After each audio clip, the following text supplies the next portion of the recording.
We are living in an age which is quite peculiar, because in the world of science there are no longer any secrets,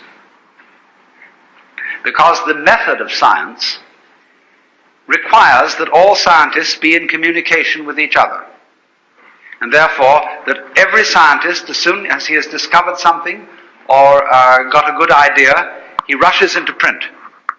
And it's important for him to do so, because some other scientist somewhere else in the world might be thinking about something on the same lines and would be stimulated in his work by this man's speculations, even if not by discoveries. Well, folks, it's time to kick it old school.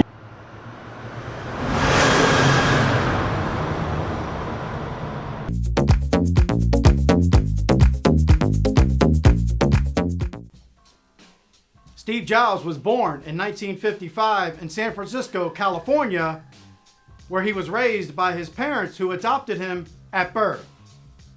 In 1973, Jobs was given the opportunity to pioneer a video game and introduced us to Atari. However, Jobs was not fully committed to Atari because of his love of Buddhism and the art of meditation. In 1975, Jobs was at an apple farm in Washington State when he took a bite of an apple, had an epiphany, and the rest, as we know, is history. The logo of a bite missing from an apple has changed the world in so many different ways. However, Steve Jobs was very open that if it wasn't for LSD, there would be no Apple. Now, he did clarify that he was not in large fields swinging his arms, tripping on acid, that he utilized LSD to advance a state of meditation and seek information that he needed to find. In 1935, a scientist by the name of Albert Hofmann was in Switzerland working for a pharmaceutical company trying to find a drug for blood therapy. Now, doing so, he came across a hallucinogen. Now, scientists have shown through MRIs that hallucinogens break down brain barriers. And what happens is minds that are normally segregated begin to talk to each other. Now, scientists theorize that the thoughts and the epiphanies come from when the subconscious mind and the conscious mind begin to talk to each other. And as the dopamine and serotonin flow all the way through the brain, this is where the hallucinations come from. Once scientists learned about the power of LSD in the mind, they began to sell it all over the world, and it was not against the law to do so. The Pittsburgh Pirates had a pitcher by the name of Doc Ellis. And on June the 12th, 1970, Doc Ellis admitted to taking LSD before taking the mound. He pitched a no-hitter. Jack Nicholson stated that he took LSD while writing his first film, which is about LSD and called The Trip. Kevin Herbert, a systems engineer with Cisco Corporation, praised LSD, stating, LSD gave him codes that a conscious mind could never provide. In 1982, Ronald Reagan announced his war on drugs, and overnight, scientists halted from shipping LSD to the United States.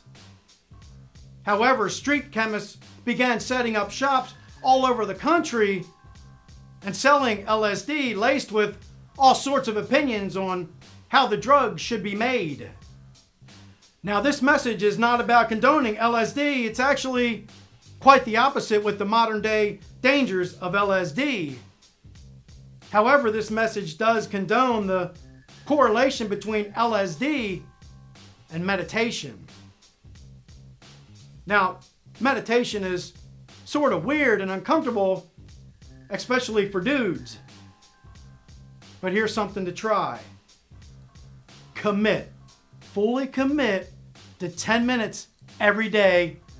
It's only 10 minutes. You owe it to yourself. But see, here's what will happen. Especially in the beginning, 10 minutes is going to seem like an hour because your mind is all over the place. It's just thinking about everything but what you're trying to focus on. But if you fully commit, there's going to be days to where your mind's going to take you on this journey and you're going to go into this place, into this dreamland. This place of where you want your life to be. You're going to hear the sounds. You're going to smell the air. You're going to feel the physical effects of living in what you want your life to be. See, we're Americans. We get on our knees to meditate and all we think about is our beach house and our fancy cars. And after 3 days, they don't show up, so we quit. We don't do it anymore because it doesn't work. It's not the case. If you stick with it,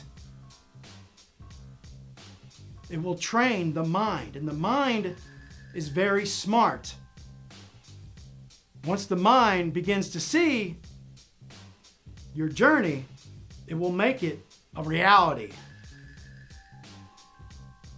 I look at LSD and meditation this way. Meditation is like taking the stairs. LSD is like taking an elevator. They'll both get you to the top.